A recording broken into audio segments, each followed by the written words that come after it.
Të dashur miq, mirëdita, mirë se u gjaj në rubrikën tonë të rëpani.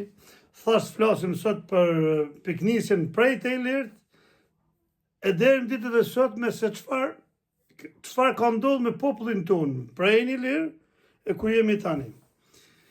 Thash të fillojmë për Ilirt që një popull i ridast, një popull që punonin, jetonin dhe vazhdonin jetën e tyre të shkujdesur dhe punonin pa vëmendjen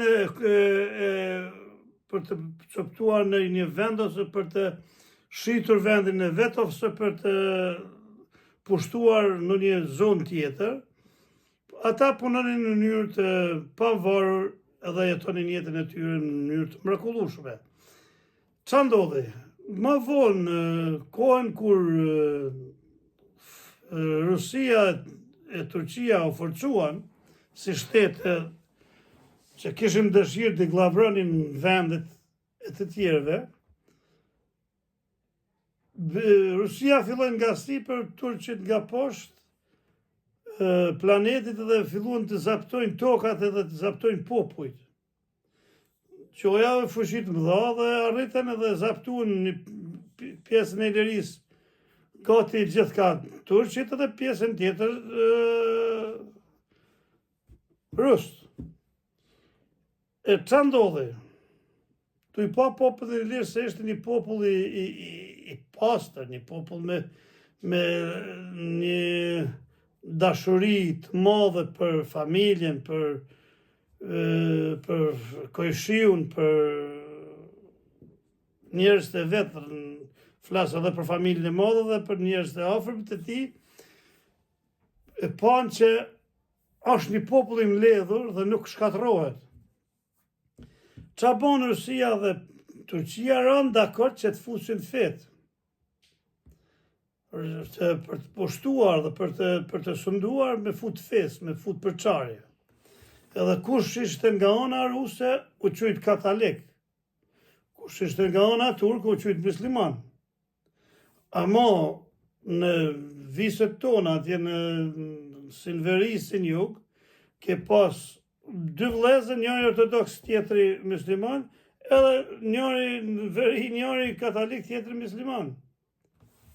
Që ishte feja u fut për të nxit urrëtie ndaj njëri tjetrit populli shqiptar, populli ilir, populli më liri dash si bocë. Se andrysh ata nuk arrinin për të na ndarë. E kështu kur erdhi momenti, Shqipëria filloi u coptua.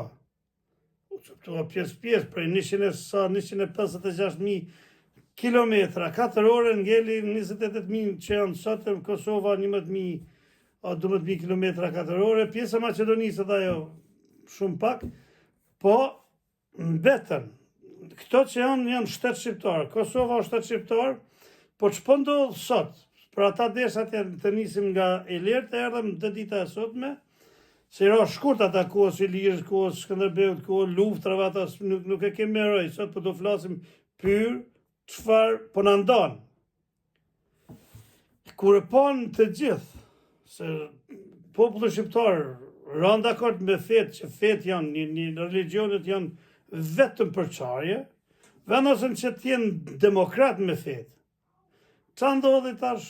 Hyni demokracitë e gjithë botës, edhe tash, në vend të feve, po futin në partit, e mes partive dhe fetë. Do fetë ekstreme. Sin të ekstremistat kristian, ashtu dhe ekstremistat islam. Dhe me thonë këto, po mbojnë një armiki jonë, nuk gjetë mënyra tjera, veç na shpërndajnë tash, ose me fe, ose me parti, ose dyqi veç na shpërndajnë. Shiko, populli shqiptar i Maqedonisë ka 20 parti, aty të me konë një parti shqiptare flas. Që një parti shqiptare me marrë të paktën 50 vende në parlamento, sa me pas më konton bashkë për me ngritë zonin. Populli i Kosovë sot, i ka 20 parti, Tash, gjitha parti dalin kundra partisë që mbrojti ndarjen e Kosovës. Po thomë që ai nuk është i mirë, ai po majni idenë që mos ndahet Mitrovica, mos ndahet pjesë e Kosovës, mos ndahet, pse për ça? Për ça? Prandaj, fet e partit na morën qafë një popullin shqiptar. I bëj thirrje nga thellësia e shpirtit gjithë kush është shqiptar, të lëmë me një anë mërit, të lëmë me një anë nga thresat fetare, të lëmë me një anë nga thresat partijake, të lëmë ata drejtues që janë vetëm të qatë ke mundësi të kritikojmë e të bindim me kritiken që të bëjmë, të bindim nëse janë mrapsht, e të vazhdojmë bashkëtesën e popullit shqiptar dhe të bashkohet një herë për gjithmonë në trojet e veta, popullit shqiptar. Të jetë një popull sikur që pagant e ilirët e deri tash që jem na pasardhësit e tyre, që nuk jem na, shqiptar, nuk jem për të pushtuar toka, nuk jem për të pushtuar popull, nuk jem për të vrarë, për të prerë. Ne jemi vetëm liridars.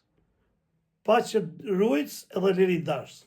Ju faleminderit e mirë dëgjofshim radhën tjetër.